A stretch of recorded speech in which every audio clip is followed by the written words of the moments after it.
The only way to send money electronically has always been to rely on a centralized intermediary, say someone like PayPal. And what PayPal does is it keeps track of the amount of money that I have in my account, say I loaded it from my bank account or I got paid by another PayPal user. And then PayPal lets me send the money I have, won't let me send more money than I ever have, and will tell somebody else whether they've received money from me. PayPal just keeps this ledger of transactions. So with PayPal, there's one ledger, and it's held by a company, PayPal.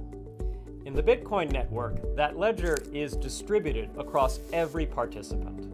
So anybody who's connecting to the network has a copy of it on their computer, in full, going all the way back to the history of the network when it was first created in 2009.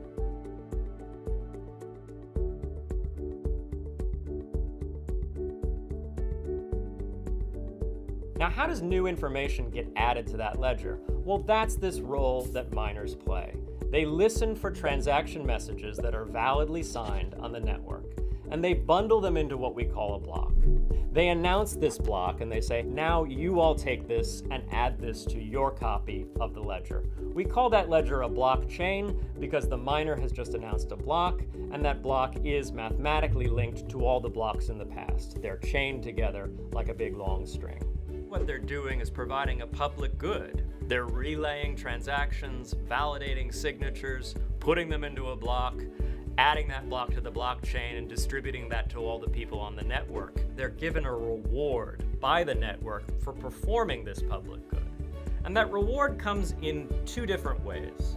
One, a Bitcoin miner is allowed to stick in the ledger of transactions for that 10 minutes one special transaction.